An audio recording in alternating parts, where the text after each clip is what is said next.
नमस्कार, प्रमिला किचनमध्ये आपलं स्वागत आहे.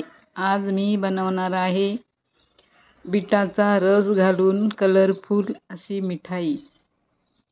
त्यासाठी मी हे 2 बीट स्वच्छ धुवून त्याची साल काढून त्याचे असे छोटे छोटे पीस करून घेत आहे. पीस करून झाले की यामध्ये थोडं पाणी घालून मिक्सरमध्ये बारीक पेस्ट करून घ्यायची आहे. बीटाची पेस्ट करून तयार झाली आहे. आता ही आपल्याला गाळून घ्यायची आहे. त्यासाठी यामध्ये थोडं पाणी घालायचं आहे. पाणी घालून झालं की गाळायला सोपी होईल.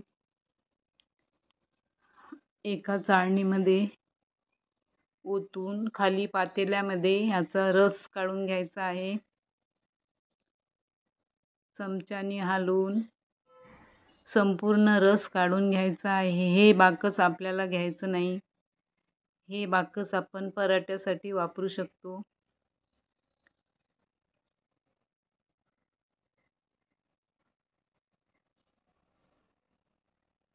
संपूर्ण रस काढून झाला आहे.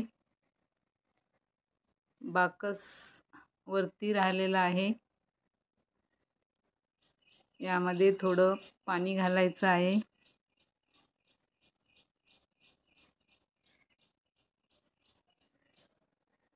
साधारण छोटी 2 ग्लास हा बीटाचा रस आहे. यासाठी आपण अर्धी वाटी कॉर्नफ्लॉवर घेतलेला आहे.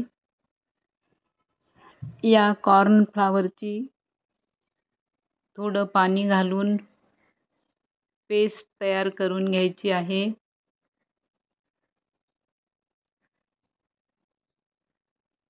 हे व्यवस्थित मिक्स करून घ्यायचं आहे. यामध्ये एकही गुठळी राहता कामा नये.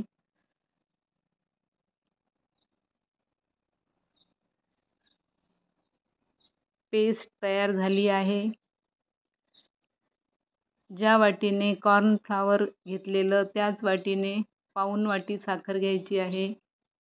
या रेसिपीसाठी आपल्याला 3च साहित्य लागणार आहे. कॉर्नफ्लॉवरची पेस्ट, साखर आणि बीटाचा रस.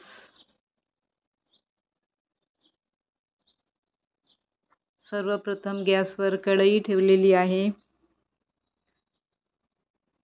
त्यामध्ये आपण घेतलेला बीटाचा रस घालायचा आहे.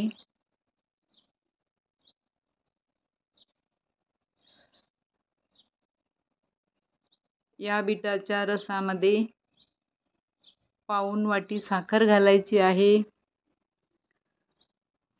साखर विरघळेपर्यंत याला सतत हलवत राहायचं आहे.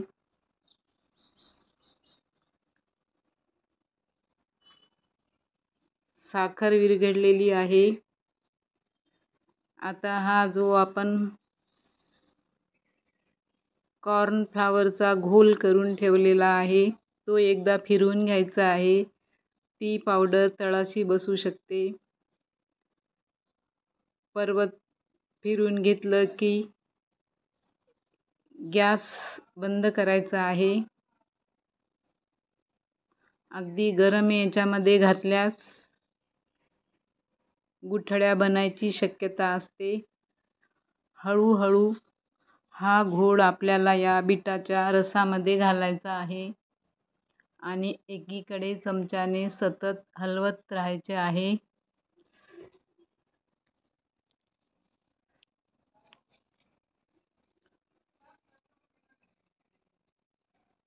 गॅस पुन्हा चालू करायचा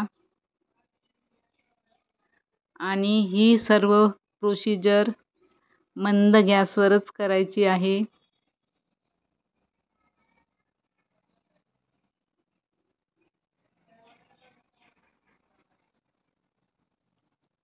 मिश्रण सतत हलवत राहायचं आहे, नाहीतर गुठळ्या होऊ शकतात.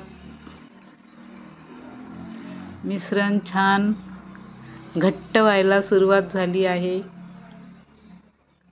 मिश्रण घट्ट झालेलं आहे. आता यामध्ये काजू बदामचे काप घालायचे आहे.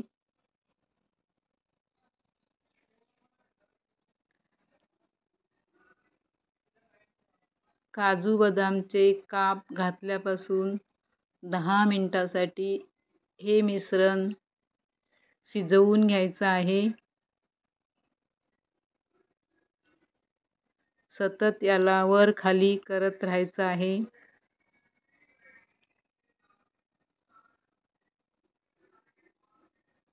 मिश्रणाचा कलर चेंज झालेला आहे. आता यामध्ये 1 चमचा साजूक तूप घालायचं आहे.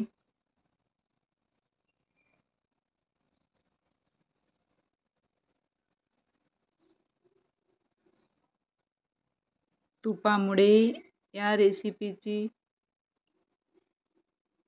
चव पण वाढते आणि आपल्या मिठाईला चकाकी पण येते. 10 मिनिट झालेले आहे. 1 चमचा तूप घातलेला आहे.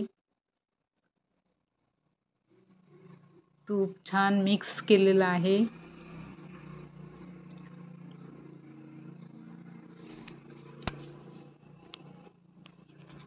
तूप घातल्यानंतर 5 मिनिटासाठी परत हलवत राहायचं आहे.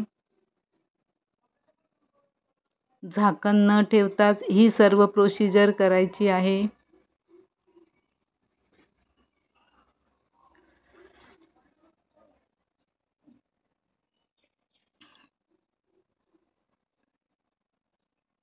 मिश्रणाचा रंग डार्क झालेला आहे. चमच्यामध्ये पकडून हे असं यामध्ये टाकून बघायचं आहे.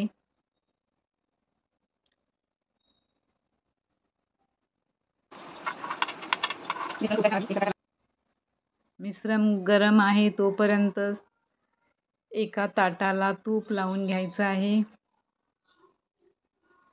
त्यावर काजू बदामचे काप टाकायचे आहे.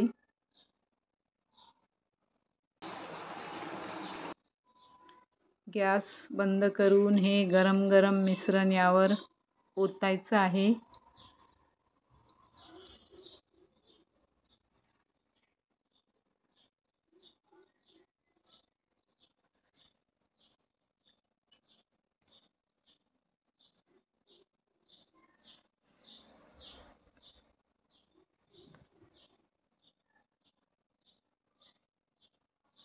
मिश्रण ओतून झालं की हे ताटामध्ये पसरून घ्यायचं आहे. त्यानंतर याच्यावरती काजू बदाम लावायचे आहे आणि अर्धा तास गार झाल्यावर त्याच्या ह्या अशा वड्या पाडून घ्यायच्या आहे. तुम्ही बघू शकता किती छान आपली मिठाई तयार झाली आहे. कमीत कमी साहित्य वापरून पारदर्शक अशी मिठाई तयार आहे. तुम्हाला जर ही रेसिपी आवडली तर आमच्या चॅनलला लाईक, शेअर, सबस्क्राईब करा. धन्यवाद.